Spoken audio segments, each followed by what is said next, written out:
So I had this idea just at the beginning of this year to start doing portraits of other people on the ferry after I got this tiny sketchbook.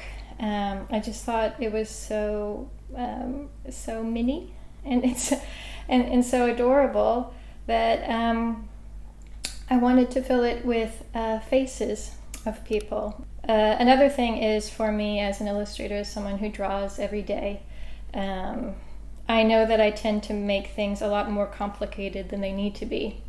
And I thought one of the great things about this sketchbook would be that it would really keep me simple, because there's a limited amount of space to make a drawing. You can't get too complex. And also that if I started doing a drawing on the ferry every morning, there would be a time limit. So I would be forced to capture a scene within 12 minutes, which is when it says the average time of the ferry ride is 12 minutes.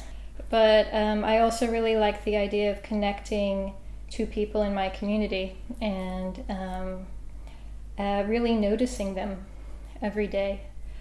I really love my neighborhood in Amsterdam Nord, and I was aware when I started taking the ferry every day, there's an impulse to just kind of scroll through your iPhone or something, and I wanted to do something purposeful, and so I thought it would be a great idea to start sketching on the ferry, and not just sketching, but really looking at the people around me and taking note of them. And I love doing it.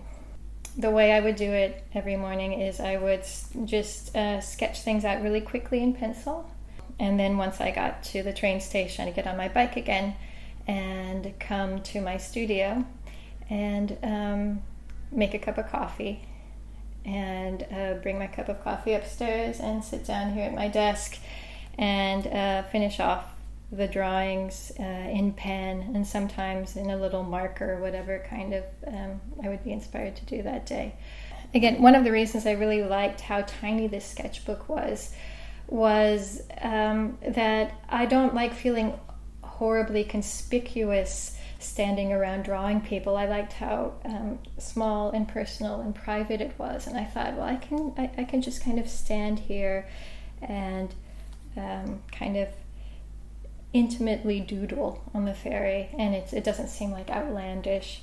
And so at first I was really, I'd say,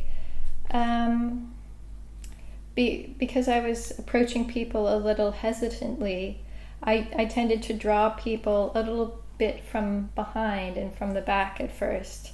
And then I started enjoying it so much and feeling bolder and bolder that I was just looking at them straight on, and they would look at me, and then there would be a lot of inquiries as to, what are you doing? Who are you doing that for? What's going on? And I also enjoyed that. But then depending on my mood that day, sometimes I just enjoyed observing people and would find a different way to position myself to be able to take them in. I really would wake up every morning and have no idea what I would see or who I would see. And so just going down to the boat on my bike and getting on the boat was already a little bit of an adventure, because it's unknown, it's unexpected. And a lot of times I would just, first of all, you have to kind of position yourself in the ferry where you're allowed to go, because during rush hour it can be pretty crowded. And then I would just look around as the ferry's taking off and think, who's available to me? Who can I draw today?